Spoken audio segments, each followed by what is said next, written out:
Bonjour, bienvenue dans le cercle de méditation. Aujourd'hui, nous allons continuer avec des lectures tirées du livre Le bol et le bâton, les 120 contes zen, racontés par maître Taisen de Shimaru. Donc je vous souhaite tout simplement une bonne lecture. Je vous conseille d'avoir des écouteurs, si c'est possible, des écouteurs, des oreillettes, de manière à avoir un confort maximum. Je vous invite à, si vous êtes fatigué, que c'est le soir, à vous allonger dans votre lit. Si vous voulez rester plus alerte, vous pouvez vous asseoir dans votre position de méditation préférée. Le dos droit, n'oubliez pas le dos droit. On peut s'asseoir pratiquement de la manière que l'on souhaite, hein, à condition d'avoir le dos droit. Ça permet de garder l'esprit plus vigilant, puisque nous sommes toujours en connexion avec l'instant présent. Voilà, ça permet de cette souplesse et cette rigidité-là. Je vous remercie par avance de cette écoute.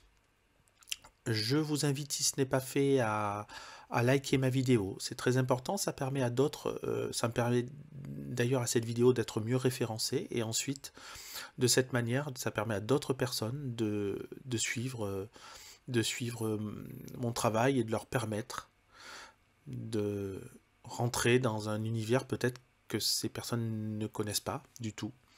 Donc c'est extrêmement important. Et puis laissez-moi vos suggestions. Voilà, je vous invite à me laisser vos suggestions en commentaire, vos réflexions, ce que la méditation vous a apporté également. Hein, c'est toujours très intéressant. Je vous remercie. À tout à l'heure. Bienvenue. Vous entrez dans le cercle de méditation Éric Bachet.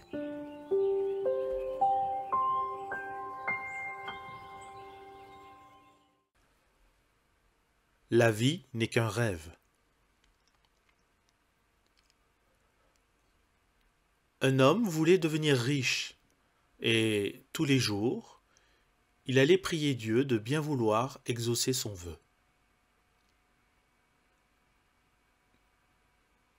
Un jour d'hiver, revenant de sa prière, il vit pris dans la glace du chemin un gros porte-monnaie. Aussitôt, il se crut exaucé. Mais comme le porte-monnaie résistait à ses efforts, il urina dessus pour faire fondre la glace qui le retenait. Et c'est alors qu'il s'éveilla dans un lit tout humide. Notre vie est aussi comme cela. Le satori n'est pas une condition spéciale de l'esprit, ni un état de conscience transcendantal, c'est s'éveiller à notre vie. Maître Takuan, dont le nom signifie concombre, était mourant. Un disciple s'approcha et lui demanda quel était son testament. Takuan répondit qu'il n'en avait pas, mais le disciple insista. « Vous n'avez rien à dire ?» La vie n'est qu'un rêve. Et il expira.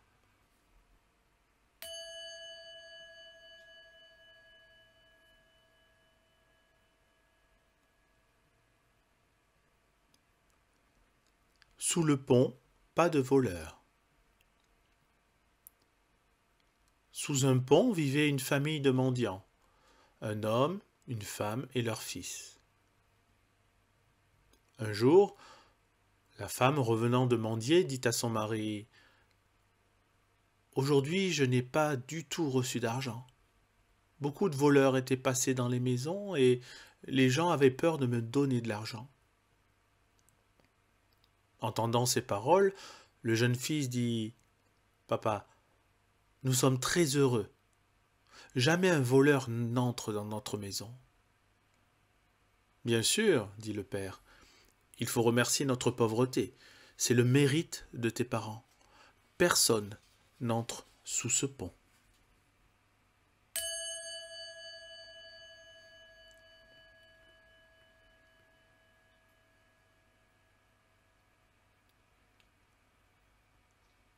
Clair de lune dans un champ.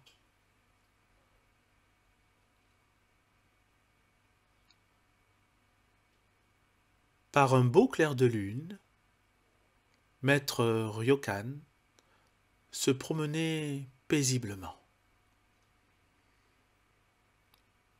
perdu dans la contemplation de l'astre. Il s'assit sans y prêter garde dans un champ de pommes de terre. Le propriétaire du champ vint à passer, et à la vue de l'homme, se mit furieusement en colère, car chaque nuit, un voleur venait dérober ses pommes de terre. « Vous êtes le voleur !» cria-t-il à maître Ryokan. Mais celui-ci, tout à son ravissement, continuait à regarder la lune, silencieusement. Alors le propriétaire se saisit d'un gros bâton et se mit à en frapper Ryokan. Mais lui demeurait tout aussi silencieux et impassible. Arriva alors un voisin qui arrêta le propriétaire en proie à la colère et le réprimanda fortement. « Pourquoi frappez-vous cet homme? Ne savez-vous pas que c'est maître Ryokan ?» Le propriétaire, consterné, comprit son erreur. Alors Ryokan fit un poème. Les gens qui battent et les gens battus, il n'y a pas de différence. Comme une goutte de rosée ou comme un éclair, ainsi devez-vous les considérer.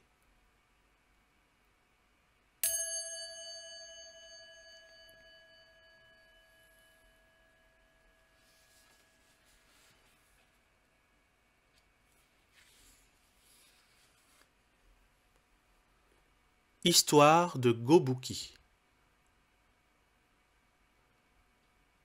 Il était une fois dans la montagne, au-dessus d'un village, un monstre gigantesque qui dévorait tous ceux qui approchaient de sa caverne.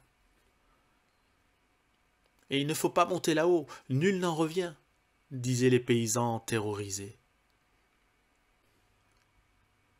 Mais un jour, un jeune, nommé Gobuki, proposa d'aller voir le monstre. Et malgré toutes les tentatives pour l'en empêcher, il se décida. Alors les villageois donnèrent 5 armes différentes. Une pique, une lance, un bâton, une épée et une fourche. Lorsqu'il arriva à l'entrée de la caverne, elles se collèrent toutes contre son corps. Il ne bougeait pas, regardant fixement le monstre, sans éprouver aucun effroi. Celui-ci s'écria « Pourquoi est-ce que je ne te fais pas peur ?»« Je ne sais pas vraiment, mais je suis universel. Mon corps est Q, mon esprit est Q. Vous aussi, vous êtes Q, vous êtes universel. Donc, j'existe en vous et vous existez en moi. Vous et moi, nous sommes unité, universelle, Q. Si vous me mangez, vous vous mangez vous-même. Si vous vous mangez vous-même, c'est que vous êtes fou. Mais si vous voulez vous manger, je vous en prie, faites-le. » Complètement abasourdi, le monstre s'écria « Jusqu'à aujourd'hui, je n'ai jamais vu quelqu'un qui ne soit pas rempli de frayeur en me voyant, en m'approchant. Avec vous, tout devient compliqué. Mon estomac se révulse, je n'ai plus envie de manger, je ne peux pas. S'il vous plaît, allez, prenez vos armes et repartez. Cette histoire est un sutra.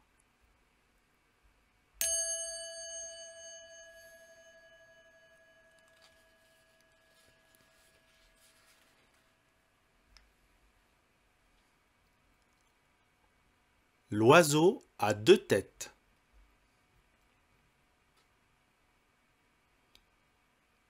Il s'agit d'un oiseau à deux têtes et un corps, dont la tête de droite est gloutonne et habile à trouver de la nourriture, et la tête de gauche aussi gloutonne mais malhabile. La tête droite pouvait toujours se nourrir à satiété, et la tête gauche restait toujours affamée. Aussi, un jour, tête gauche dit à tête droite: Je connais tout près une herbe délicieuse dont tu te régaleras. Viens, je vais te conduire à cet endroit. Petite tête gauche savait qu'il s'agissait en fait de poison, mais désirait faire périr de la sorte tête droite pour pouvoir manger à son gré ensuite. Ce qu'il advint en réalité, c'est que d'abord le corps fut intoxiqué, puis les deux têtes moururent.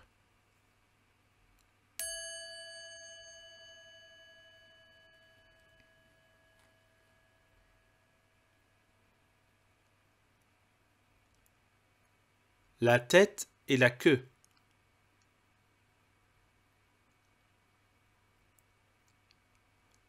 Il y avait un serpent dont la queue et la tête se querellaient toujours. La queue disait: Je suis toujours à l'arrière, toi tu es devant, je dois toujours te suivre. À la fin, la queue s'enroula autour d'un arbre. Elle ne voulait plus avancer. La tête vit une belle grenouille. Elle voulait la manger, mais cela lui était impossible. La tête permit donc à la queue d'aller en premier. Mais la queue n'avait pas d'yeux. Elle tomba dans un grand trou, et la tête en est morte.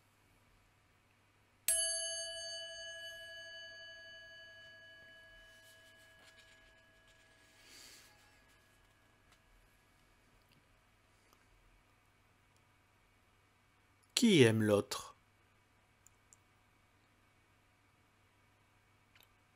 Dans un sutra, le roi Hachinoku parlait avec la reine.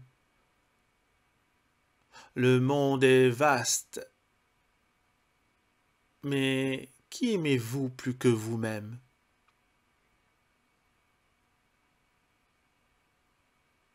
J'aimerais vous dire que je vous aime plus que moi-même, mais en réalité, c'est moi que j'aime le plus, répondit-elle.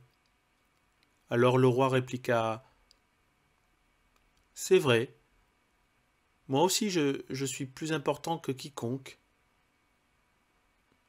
Ainsi parlait-il. Leurs paroles étaient justes, mais à cause de leur ego, ils ne pouvaient pas s'accorder. Alors ils décidèrent de rendre visite au Bouddha Sakyamuni et lui racontèrent leur conversation. Bien sûr, vos réponses respectives ne sont pas erronées, répondit-il. Finalement, tout homme s'aime soi-même et chacun est important pour soi-même. Aussi, ne dérangez pas les autres. Mais en s'aimant soi-même, on dérange les autres. Qu'est-ce que l'égoïsme? C'est un grand koan.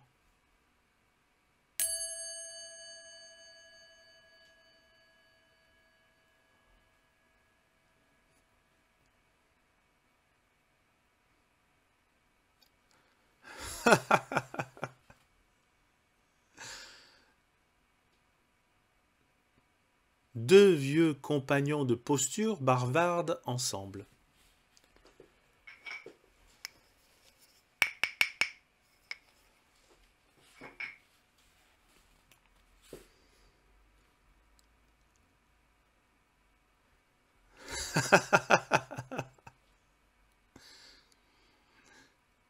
Deux vieux compagnons de posture bavardent ensemble. Tu te souviens, il y a 10 ans, pendant une séchine, nous avions eu une grande discussion au sujet d'un koan. Tu t'en souviens? Mais maintenant, nous sommes là en train de rire ensemble de ce koan. En cette fin d'été, les nuages volent et ne s'évanouissent pas. Prémisse de l'automne proche, le vent d'été fait doucement trembler les fleurs parfumées du magnolia. Maintenant, ce coin est facile. Nous rions.